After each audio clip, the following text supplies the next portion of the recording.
বাবা একটু ধরে নিও।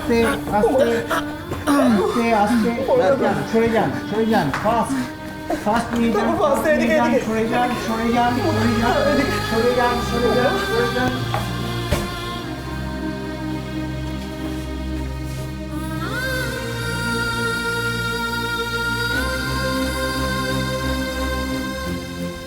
ননিদা, হঠাৎ কি হলো বলো তো? বড় দাদু তো বলেছিল বড় দাদু অসুখের নাটক করছে। নাটক করছে তো উঠলো না কেন? জ্ঞানও তো ফিরলো না। নিশ্চয়ই বড় দাদু আবার কোনো পরীক্ষা নিচ্ছে।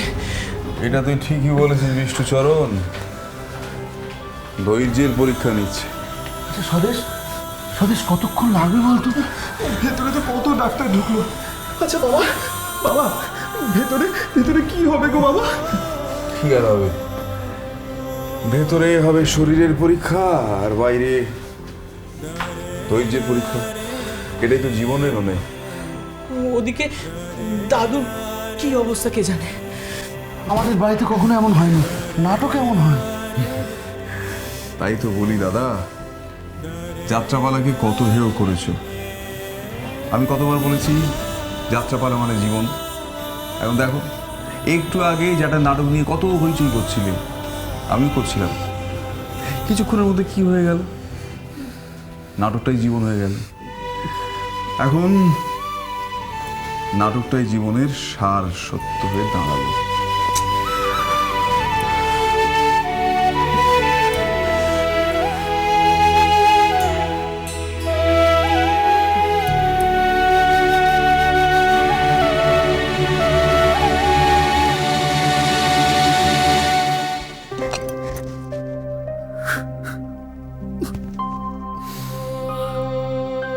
দাদু,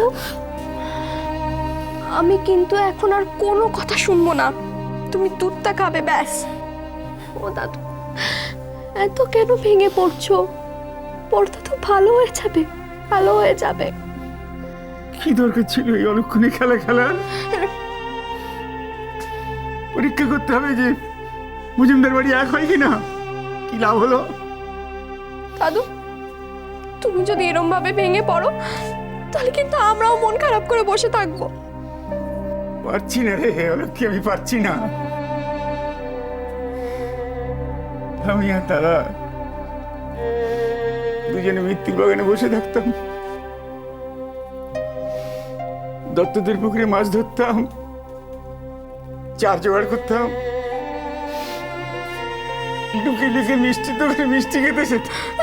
সব কেন উলট পালট হয়ে গেল? ও শাকচুন্নি, তুমি কিছু বলো না। দেখছো না দাদু ভেঙে পড়ছে। ও বলবে না, আমি বহুবার জিজ্ঞেস করেছি, বলো না আমার দাদা ফিরে আসবে কিনা। কোনো কথার উত্তর দেয়নি ও, কোনো কথার উত্তর দেয়নি। একটা কথাও বলে শাকচুন্নি বলো না বড় দাদু ফিরে আসবে, বলো। দাদারা তো হারাবে আমার, ওর আর কি। দাদু, তুমি এসব বাজে বাজে কথা কেন বলছো? এখানে আবার হারানোর কথা কোথা থেকে আসলো?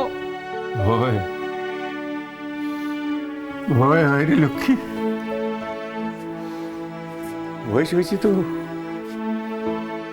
হারাবার বড় ভয়। শাকচুন্নিকে হারালাম,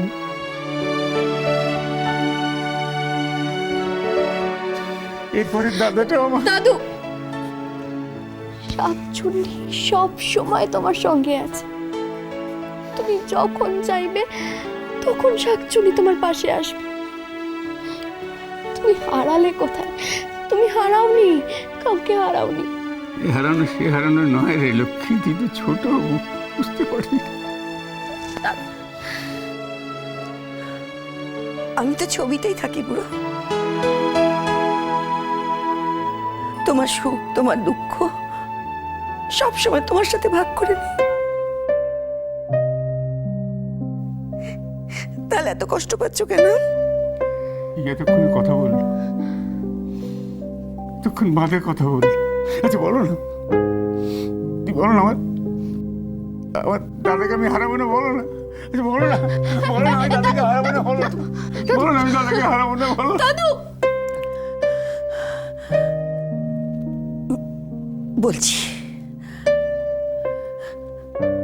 দাদাকে দাদাকে হারাবে না তুমি?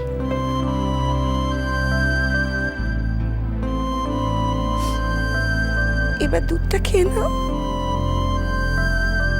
দেখলে আমি বললাম না বড় দাদুকে তুমি হারাবে না। না, খেয়ে নাও, নাও, এই নাও।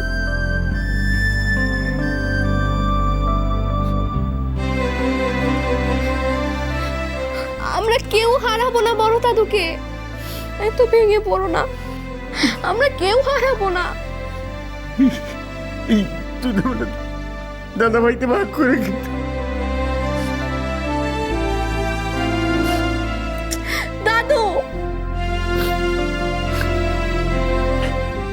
হারাবো না, দাদাকে না, হারাবো না, কেউ হারাবো না, খেয়ে নাও।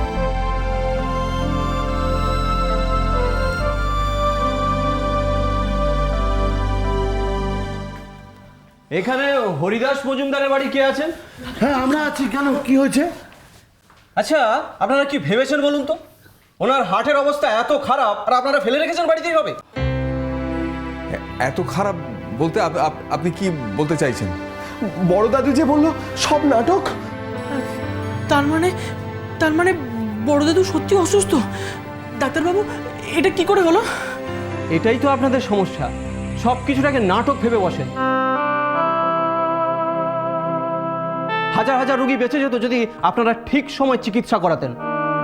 হরিদাস বাবুর অবস্থা ভালো নয়, ভালো নয় মানে? মারা যেতে পারে ডাক্তারবাবু, আর তখন দোষ হবে ডাক্তারদের। এভাবে কতদিন চলবে বলুন তো? ওরা অপারেশন করতে হবে। আগে হ্যাঁ, অপারেশন করতে হবে।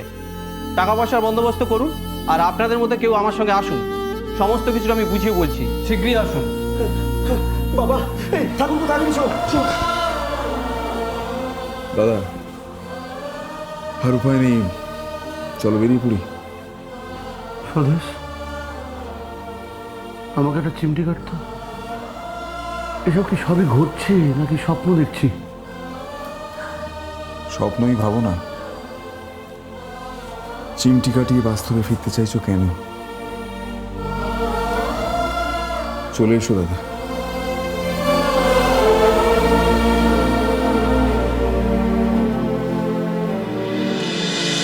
সংসার সুখের হয় রমণীর গুণে।